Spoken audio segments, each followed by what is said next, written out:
Williams. And I'm Billy Thomas. And welcome to another edition of From the Woods Today. You know, we have a really neat show today. Of course, I like all of them, right? No, I get it, yeah.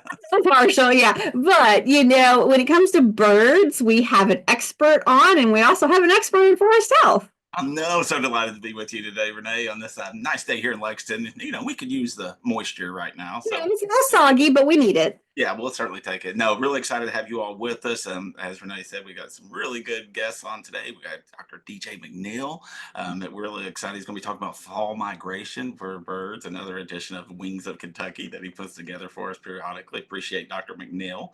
We also have Dr. Ellen Crocker, our forest health specialist, and she's going to be talking about something's doing or messing around with your oak trees maybe a little bit. So we'll learn a little bit about that. But we're excited to have both of those presenters on. We do have short videos from each of them. And Dr. Crocker will be on with us live as well during some of her segments. So really excited to be here with you. And thank you all for being with us. If you all have any questions for our presenters, please use the chat function if you're on Zoom. And if you are a YouTube or podcast listener, please just hit us up via email at forestry.extension@uky.edu. And we can respond that way. But again, thank you all for being with us. Really excited about today's show. Yeah, definitely. So let's go ahead and get started. Dr. DJ McNeil, he can't be here with us, unfortunately. But, yeah, he's teaching, so he can't ever be here, but he loves doing these Wings of Kentucky for you all. So we're going to go ahead and play that and get that started. I'll get her going. Okay, folks, I think we are recording. Let me confirm. It appears that we are. Welcome back to another Wings of Kentucky, formerly Bird of the Month, but as you'll see quite clearly today, we cover a lot more than just a single bird, hence the new name. And without further ado, we'll dive right into our Migratory Birds Fall Migration Wings of Kentucky episode. And this is a fun one because we're experiencing this now, the beauty of fall migration in our Kentucky bird species. And we'll talk about a few migratory species, and these are birds that are heading south and getting ready to spend the winter, oftentimes somewhere warm and tropical, but not always.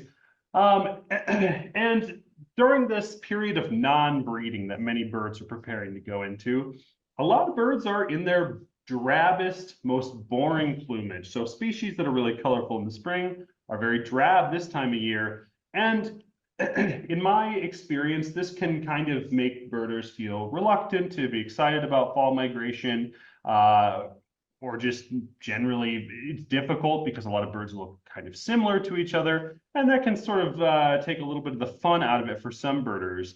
But I think with time and experience, many folks who are interested in birds can come to appreciate fall migration as one of the most exciting times of the year to observe birds.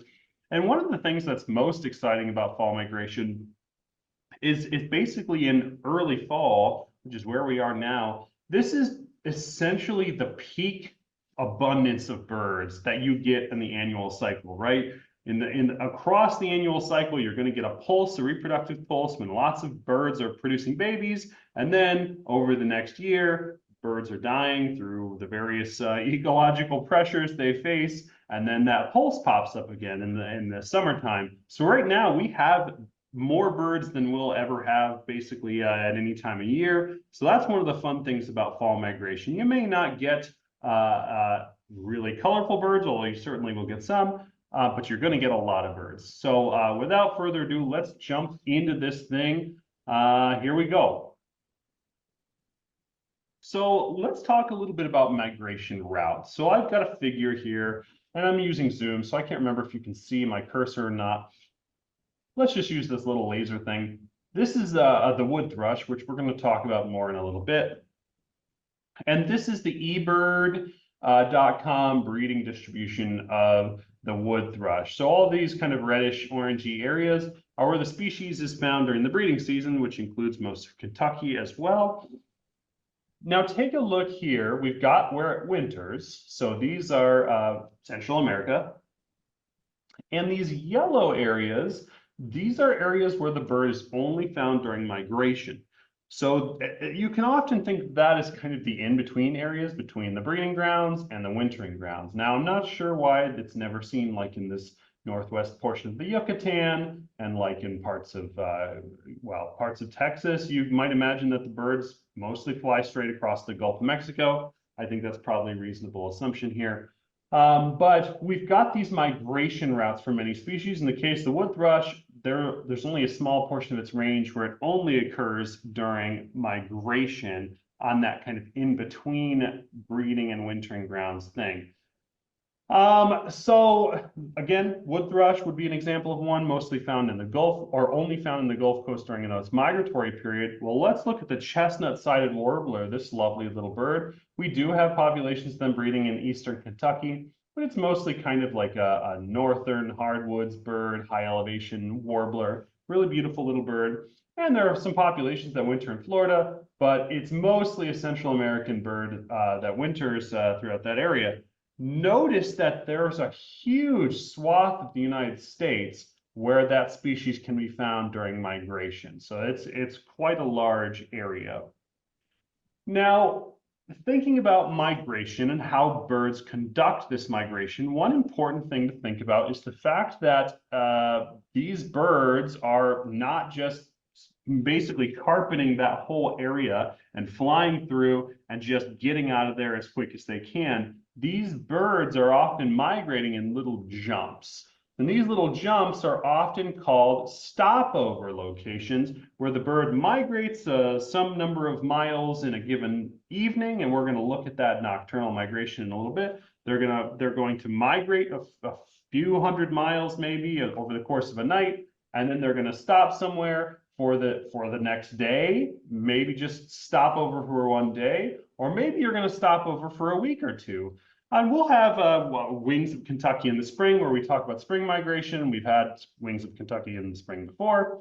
And we talked about the timing of migration in terms of duration. And birds in the spring, they are rushing back to the breeding grounds. They're trying to get there as quick as possible. It's a race to see which bird can arrive on the breeding grounds first to see who claims the territory.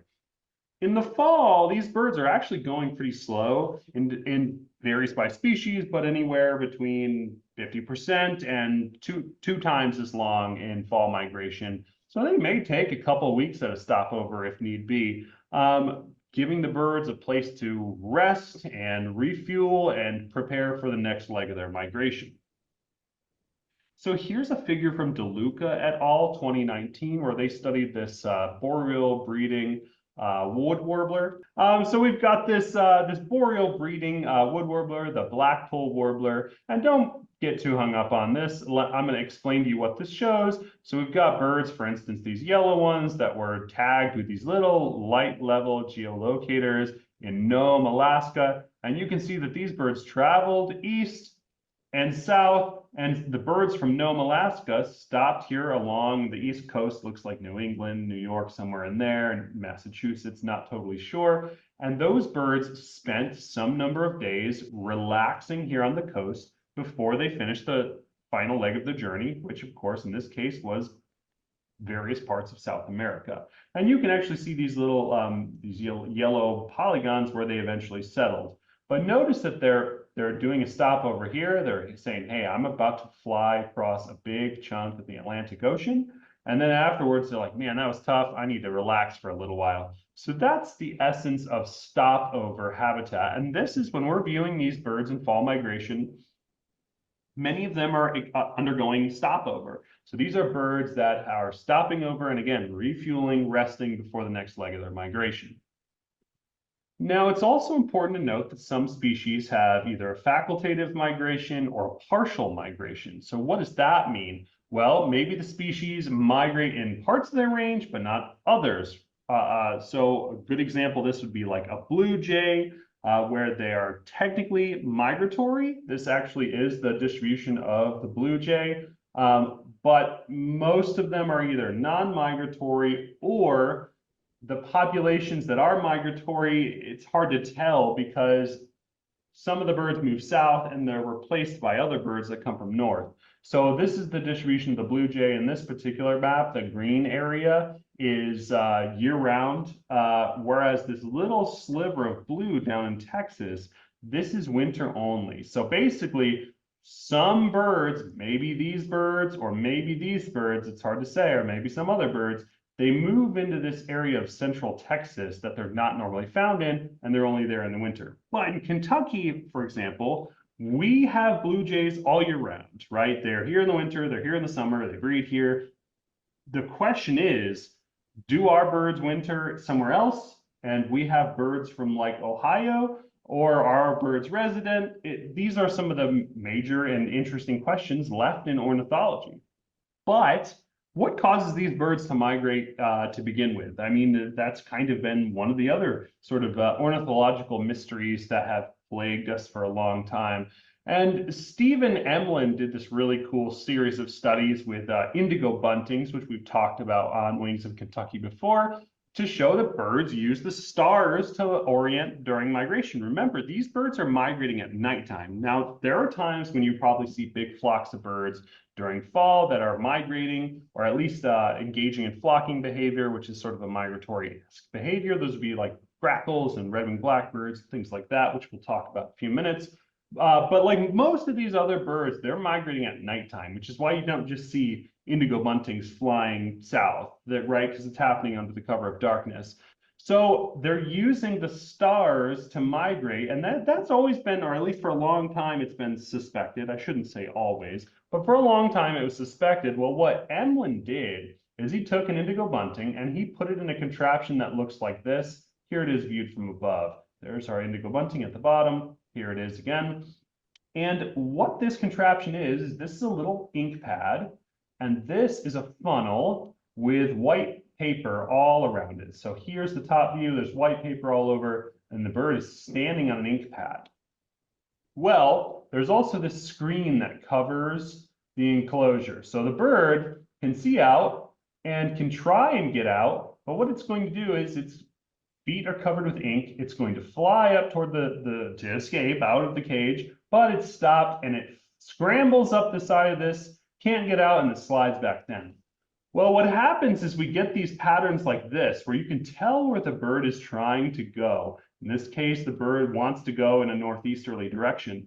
Well, what Emlin did is he put these birds in a planetarium. So here's an example of those Emin Funnel data, if you will, of what a bird is trying to do for spring migration in a properly oriented planetarium. And you can see the bird is trying to go north and east, which is the way that an indigo bunting should go in spring migration.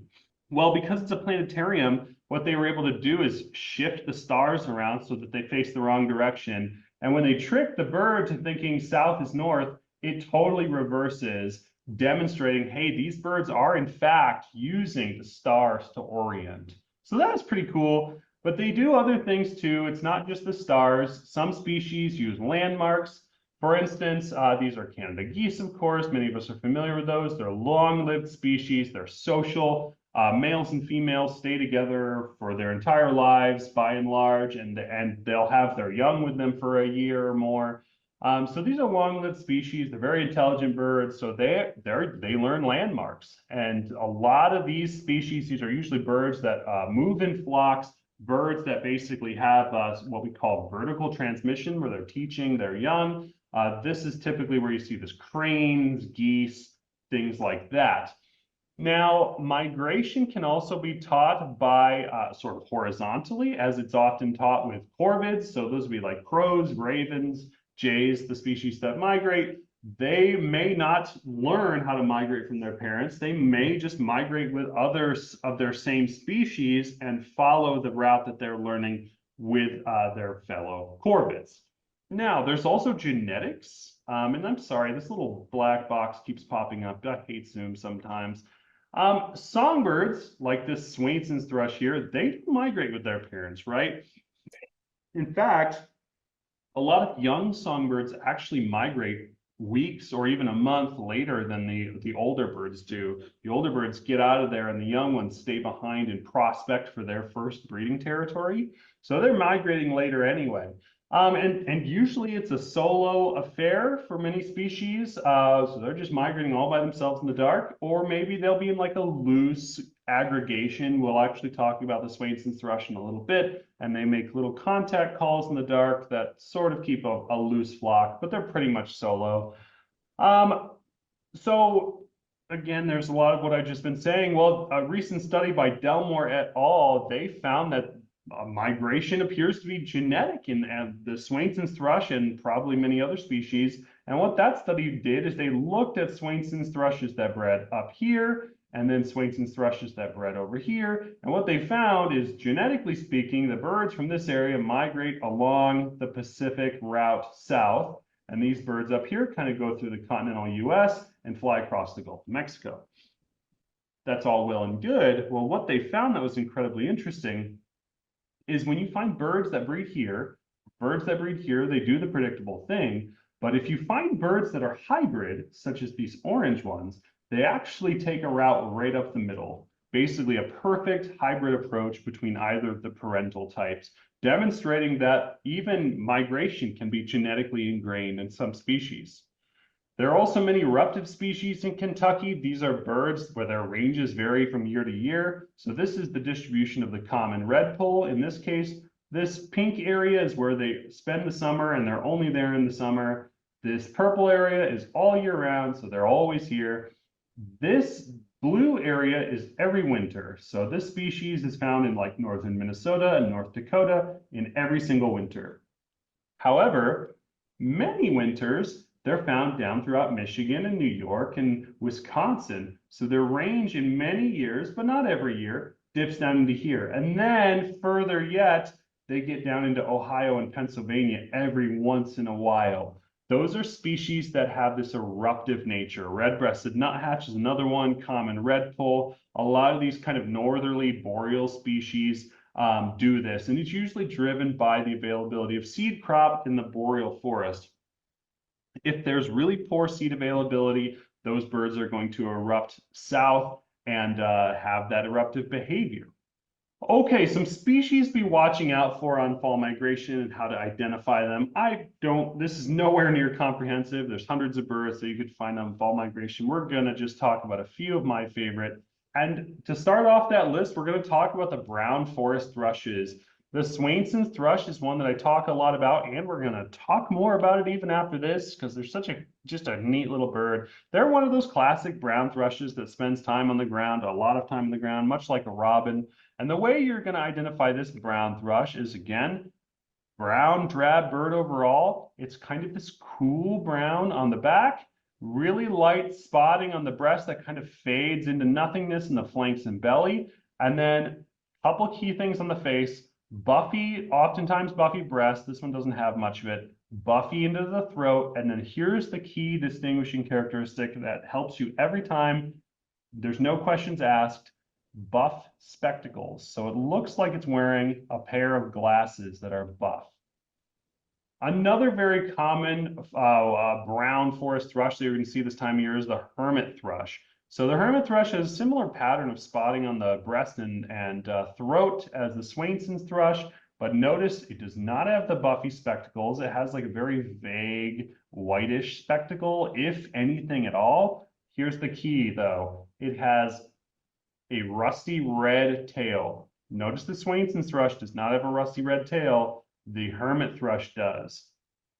And finally, my last of the three we're going to talk about here is the wood thrush. They're just such a cool bird. I mean, all kinds of different things are special about them visually. They've got this gigantic eye. They got really big bug eyes. This really nice chocolatey brown. They don't have a rusty red tail, even though you can't see it in this picture. And then the underside is this like mostly immaculate white with these big, bold black spots that go way down into the flanks and often down onto the belly. So really extensive black spotting. Compare that spotting to the spotting on these guys. Also big white eye ring, very bold, just lovely bird. I'd be remiss if I didn't mention the gray catbird. We've talked about this species numerous times on Wings of Kentucky, but the gray catbird is a really fun one. A gray overall plumage, like really nice medium gray, a dark gray or a black cap, and these sort of rusty, almost chestnut colored undertail coverts. It spends a fair bit of time on the ground, but really likes to be in sort of shrubby thickets, producing those cat-like meowing calls. Of course, another thrush, the American robin. We're all very familiar with the plumage of an adult male. We've got that black head or very dark gray head with white markings around the eyes, gray back and wings, and dark gray tail with that classic rusty red breast, belly, and flanks, white undertail coverts, runs around in your lawn with his breast stuck way out.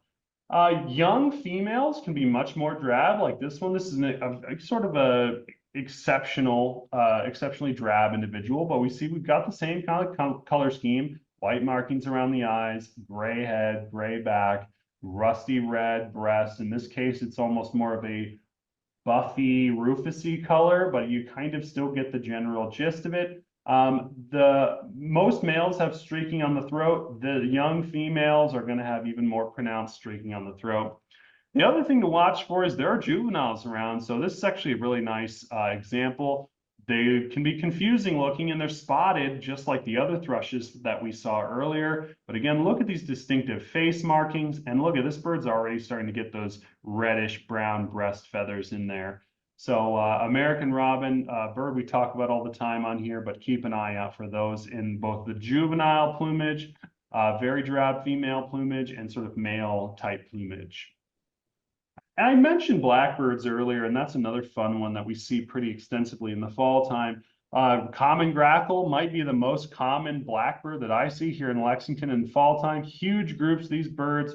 I mean, and I think they're beautiful. They really are. This kind of bronzy colored body and this purple head. Males have really long tails with deep kind of like V-shaped tail feathers, like they call it a vaulted tail shape, where the feathers basically are keeled. They can be a little annoying for people who feed birds because you can get big flocks of 30, 40, 50 grackles that will feed on your bird feed pretty aggressively. But it's a native bird, right? It's a native bird, and their population is declining. So I've grown to really love the common grackle. Next, red-winged blackbird, and you can get birds that look like this male here with the classic black bird with the red wing with a little sort of yellow or white highlight there. But more often than not, well, and of course you got the female, more often than not, you're going to get some birds that look like this, some birds that look like this, and just a mix of birds in between. Those mix of birds are either going to be like older females that have started to get like a little bit of a red shoulder, or young males that haven't quite come into their own yet. But a very kind of a classic fall blackbird species. Now, if you get a single female, they can be a little bit tricky because they have that kind of sparrow-like appearance to them. But again, the size, it's a pretty good sized bird, much bigger than your average sparrow. And look at that, just big, long, dagger-like beak that the female red-winged blackbird has. Finally, another one to mention would be the brown-headed cowbird. We've got our female, very drab overall, kind of that gray-brown overall, with that sort of short conical bill. The male has the classic plumage, sort of this iridescent body with that brown head. And also beware of juvenile males that'll kind of look like this, but they have a bunch of these like very like colorful feathers mixed in. As well, American goldfinch, a species that we have all year round here in Kentucky. While in the summertime, they're looking something like this with the male, the black wings, wing bars, bright yellow plumage, and that sort of black cap. Well, and here's an adult breeding female. As males are transitioning into the non-breeding plumage, they're going to lose a lot of this yellow and replace that with browns and very drab olives, so be prepared for that. There are also a lot of juvenile American goldfinches around right now that can be sort of tricky to identify. Not a lot of gold on this bird overall, but the same general shape, that kind of little finch bill, and we've got the same general wing structure with these wing bars and white edge primary flight feathers. Warblers, oh my God, warblers and more warblers, right? Be on the lookout for things like the common yellowthroat with that black mask, the yellow throat and breast, little white edge on the mask, and this kind of olivey brown back and tail. Yellow warblers, honestly, at this point, a lot of these guys have already moved on past Kentucky, but a really beautiful bird. Overall, just a plain yellow warbler. This looks like it could be a male. Females can be even more drab. Yellow-rumped warblers, these guys are here thick right now. And they can be really drab. Some birds can have a more pronounced yellow on the crest, more pronounced yellow in the flanks. But one spot they always have yellow is that little yellow rump. So be on the lookout for those. They're all over. I heard plenty of them today. More warblers. You got your black and white warbler. This bird travels up and down the tree, kind of like a nuthatch, clinging to the side of the bark. Really distinctive bird, that black and white striped head and this really intricately patterned black and white wings and tail with the streaking along the breast and just immaculate, just white underparts. Beautiful bird. American Redstart. This is another one that's kind of tricky at times, highly variable. Here's an adult male, or I guess a male that's at least 2 years old, and you can see this beautiful kind of black, red, and white plumage. You'd be forgiven for mistaking it for an orient, but they're very small. It's chickadee size or smaller. Flitting through the vegetation, flashing these red patches on the tail. Females and young males will kind of do a similar behavior and have a similar color scheme, but where he has reddish orange, she has yellow, and where he has black, she has gray. Another one, just one of my favorites, a black-throated green warbler. I would say it's a reasonably well-named bird. This picture doesn't show the green very well. Actually, doesn't show the black that well either. Some birds will have more extensive black, but you can see a little black coming through there. And this green back, kind of greenish yellow on the face, the black-throated green warbler. We also get a variety of Vireo species here in our migration. Red-eyed Viro is probably the most common. I saw 2 of them today here at McConnell Springs. The white-eyed Vireo, very well named, has these kind of like bright wing bars, this sort of gray nape and head and crest and crown, and with these sort of yellow spectacles with a white eye. And the blue-headed Vireo, white spectacles on this blue-gray head, wing bars, the whole thing. Now, I mentioned that a lot of these birds are migrating at night, so go out. I often do it very early in the morning. Go out, stand in your yard, just listen. Just listen to that like early morning before the songbirds have started singing, and you're going to hear birds calling, especially on a migration night. One of the ones you're going to hear the most is that Swainsons thrush, and they produce that call that's reminiscent of a spring peeper. Let me play it for you.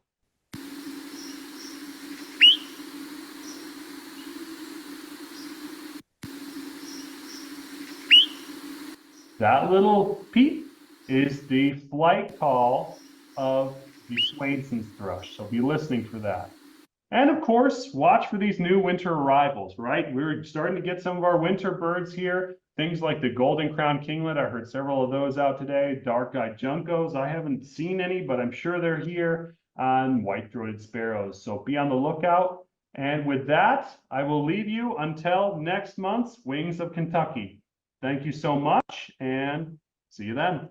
You know, Billy, I always love hearing these because it's like there's some birds that pop up that he talks about that I didn't even know were in Kentucky. You know, some of them I'm like, I've never seen that bird before. So it's really neat to see all the different birds that he has. Yes, can't thank Dr. McNeil enough for his presentations. You know, someday we'll get him here when he can be live, you know, when he doesn't have class. Yeah, he always has class during From the Woods Today time. So, but he's really good, and we really appreciate him doing that. Yeah, it's fascinating, right? You know, and I know there's a lot of people who love birds out there, so I know they just really enjoyed his presentation. It was really cool. Definitely, definitely. But speaking of someone who is live, hey everyone, how's it going? Hey, Dr. Cocker, how are you?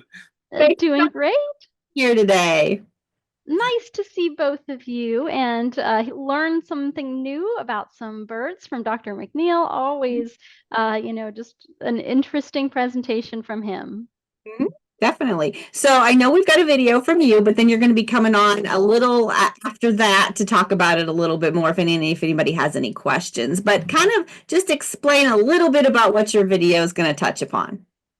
So it's going to talk about oak bracket fungus, which is a fungus that you might see growing on the base or around the base of oak trees. And while that kind of happens in the late spring, early summer, I feel like I've gotten a lot of questions about it recently. And I think it's something, the leaves are dropping, you're starting to see kind of more of what's going on with your tree. So I wanted to do a video on what is oak bracket fungus, since you might be seeing it, and what does it mean for your trees. Looking for another edition of what's bugging my tree. So Billy, go Yes. ahead. Yes, thank you, Dr. Crocker. All right, I'll get her queued up. Are you noticing strange blobs at the base of your oak trees? It could be oak bracket fungus, a common issue for oak trees that causes decay of roots and the base of the tree and decline of the tree over time. In this video, I'm going to talk a little bit about oak bracket fungus, what it is, what it looks like, what it's doing to your tree, and how you can help your trees. Oak bracket fungus is caused by the fungus Inonotus striatus. And most of the year, you're not going to see anything with this fungus because the fungus is growing below ground in the roots of trees and in the base of the tree underneath the bark. In the late spring and early summer, though, it's going to produce these fruiting bodies that might not look like what you think of as a mushroom. They're lumpy, they have this irregular form, but are the mushrooms of this fungus. They are the part of fungus that makes the spores and spreads it, and is also really distinctive for identification. But it's important to know that anytime you see these things, what you're not seeing is a bigger fungal body that's impacting the health of whatever tree it's growing on or near. These oak bracket fungi can look a bit like a marshmallow that was put in the microwave. They're going to grow over and around things in their way, like leaves and grass, incorporating them into their big blob-like structure. And they can be huge, taking up several feet around the base of the tree or going all around the base of the tree. They can also be variable in color, and this can change over time. So when these first emerge in the late spring, they might be this light, creamy color, potentially even having this liquid on the surface that's going to have a yellow or orange color to it. The underside might have some tiny pores with a light color. But over time, this is going to change and they're going to become darker with age. So they might go from that creamy tan color to more of a brown color. And by the time you get into the late fall or winter, you might just see crumbly black remnants of these fruiting bodies at the base of the tree. It'll look very different, but you'll still have some of it there. They don't last all that long, but they do last for several months and kind of decay over time. So you do have this large window of time when you can see them. So where do you find these things? Well, as the name implies, oak bracket fungus, typically you're going to find them on the base of oak trees, but sometimes you might see them on other species as well. I most frequently see them on red oaks, especially common in landscape settings on stressed trees that have already been compromised and had their health kind of damaged for something else, whether it's construction or mower damage or something that is making these trees weakened and more susceptible to this and other issues. So this fungus is a parasite and it's feeding off of the wood of living trees, and that can damage trees in several ways. First, you might notice some general canopy decline. Maybe the leaves aren't looking as green, they're not looking as healthy, and the canopies aren't as full. Part of that is going to be because the root system is compromised. It's not taking up water and nutrients as well as it should be because it's got this fungus causing decay in it. And this is something that it might unfold over many years. You might notice the canopy just not looking as good little by little over time. Maybe the death of a branch here and there. decline over time, not something that's going to happen all of a sudden in one season.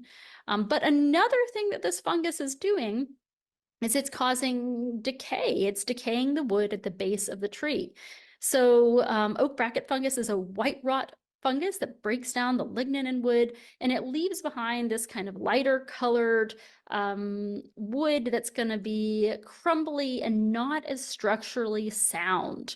As a result, that could potentially be an issue as well, because it might result in the failure of the tree. So not only do you not have the roots there, anchoring the tree as well as they should, you could get the tree tipping over, or you could get the tree cracking and breaking there at the base, potentially damaging people or property if that were to happen. Now, there are a lot of other fungi that can look similar and can cause similar damage to trees. Here is a picture of a Ganoderma fungus. Also, it doesn't quite look like a mushroom as you think of it. It's got these hard conchs at the base of the tree.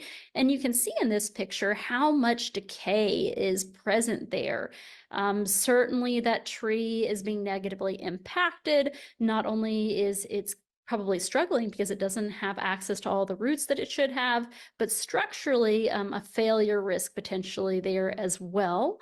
And there are lots of others. Another common one in our area would be armillaria root rot, causing decay to the roots and the base of the tree. This is another one that, most of the time you're not going to see it, but in the fall, it's going to produce these mushrooms. We call those mushrooms honey mushrooms, but really they are the mushrooms of a pathogen that causes disease in trees. Another thing you might look for are these black shoestring-like structures that this fungus produces. You'll typically see them kind of between the bark and the wood. That's a part of that fungal structure, and it actually gives this fungus another common name, shoestring root rot. That if you see this, you might not see the mushrooms, but if you see this, you might have an issue with armillaria. There are lots of other fungi that can cause rot, and they're all doing the same thing. They're all taking advantage of some wounding or condition where the bark isn't keeping them out, and they've gotten into the wood of that tree, the roots of that tree, and are breaking down that wood and absorbing the nutrients there, causing decay in the tree. Anytime you see a fungus or a mushroom coming directly out of a tree or out of the wood or out of the base of the tree, it's a sign of some decay there. While there are fungi that can have beneficial relationships with tree and mycorrhizae, the ones that are going to be around the base of the tree like this are probably causing decay. So what can you do about this issue or any other, root rot issue? Well, first, unfortunately, there's no treatment for infected trees that's going to be terribly effective because of the way that these fungi are killing healthy tissue. The fungicide that you might try to use is not going to be effectively transported to where they are growing. Instead, what you can do for trees that are already infected is you can promote their health and improve their natural ability to fight back and prolong their lives. Even things that might seem minor, like watering trees when it's really hot and dry out, maybe during a drought, can really improve the ability of trees to fight off this infection and others. Something like mulching can be really beneficial as well for creating the right conditions around the base of trees. And it does something else which is really important, and that's preventing damage to the base of the tree and to the roots. While that doesn't necessarily solve the problems once you have a tree that already has this issue, the best bet for avoiding any kind of root rot issues is to prevent wounding to the base of trees, because fungi will take advantage of even small wounds, an opportunity to get past the defenses of the tree, get past that bark and into the wood of the tree. And there are lots of different fungi that, if they find themselves there, will happily grow and cause decay issues. So what you can do about that is taking steps to prevent that wounding. So things like mulching to prevent conflict with mowers or string trimmers. Even those little nicks can be surprisingly damaging. If you are doing any kind of construction around the base of the tree or having vehicles drive around there, that can compact the roots and the root zone of the tree in really negative ways. So making sure to protect trees from that kind of damage. And then another thing to consider is the fact that if you see a tree like this one in this picture here, there's probably a lot of decay internal in that tree, and it may pose an unacceptable risk in terms of what would happen if that tree fails. But it really depends on how much decay is present and what would happen if it were to fail. And it's something that I'd recommend you reach out to an arborist about if you have questions.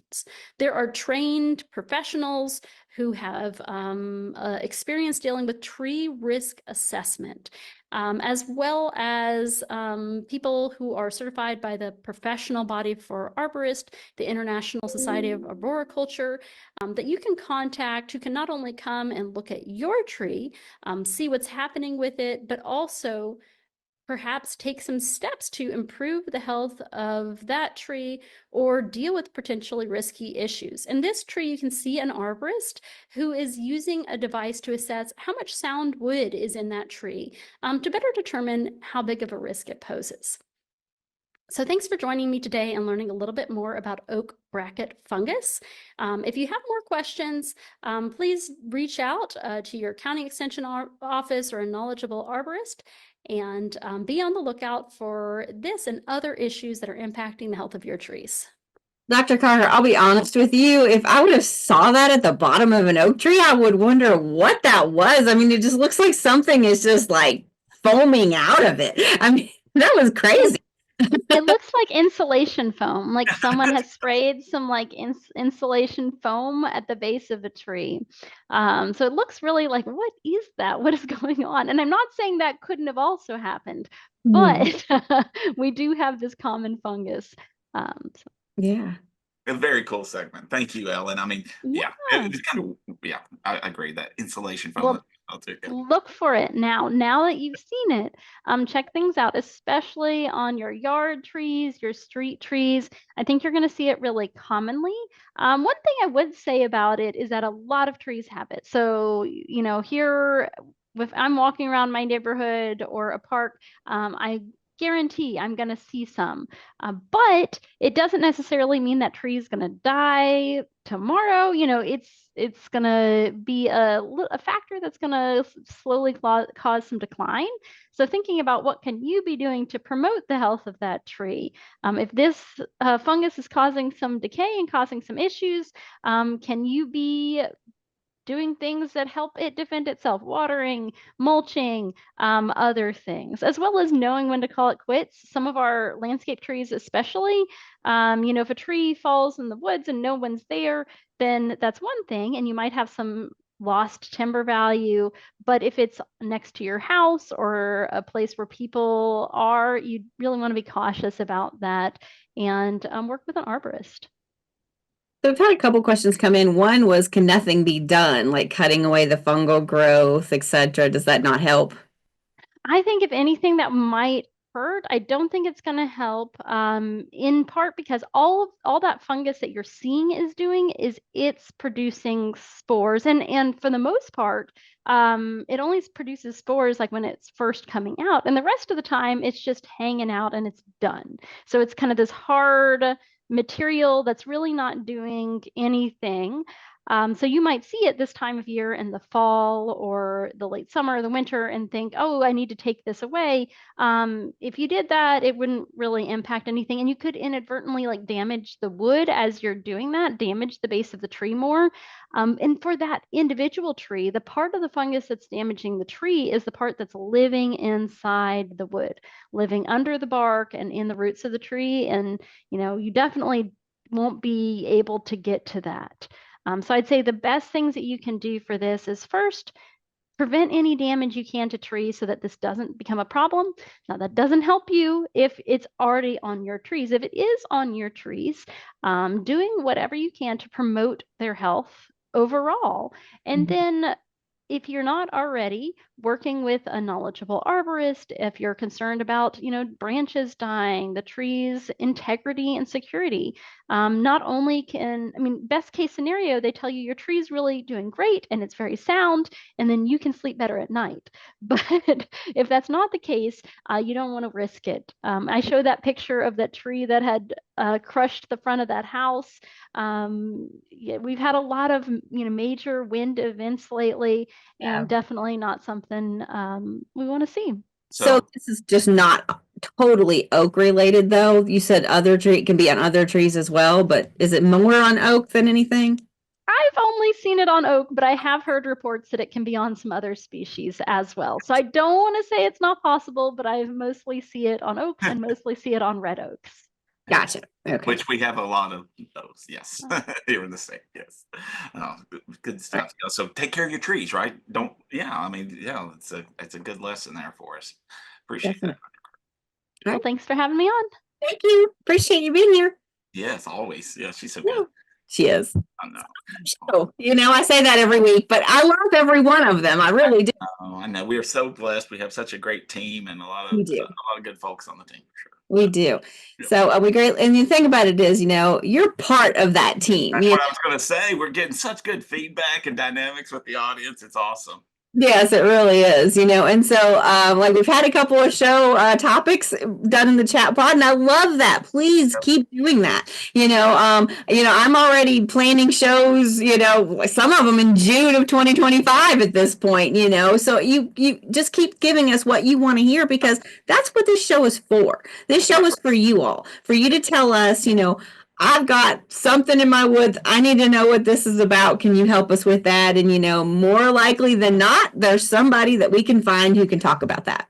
Yes, indeed. Yes. So take advantage of this opportunity, right? And do us another favor. Please let others know about it. You probably know some other people who could benefit from this show or who might find it interesting. Please share it with them. Just let them know. Check out From the Woods Today. Remember, you can always go back and look at all of our previous episodes or segments, and there's a lot of them. So Yes, there are. something for everybody, hopefully. Yeah. Yes. So that web address is fromthewoodstoday.com, and you should be able to find anything we've ever done there for the last 4 years. So we started this in April of 2020. So we've had a good run on this show. Yeah. So Well, let's keep it going. Yep. But there's a lot more topics that we need to cover, and that's where, we hope you kick in and give us some ideas. No doubt. All right. Awesome. We appreciate Dr. DJ McNeil being on today and Dr. Ellen Crocker. Both of them awesome guests. We really appreciate them joining us, and we appreciate you joining us, and we will see you all next week. Take care. Bye. Bye. From the woods today. From the woods today.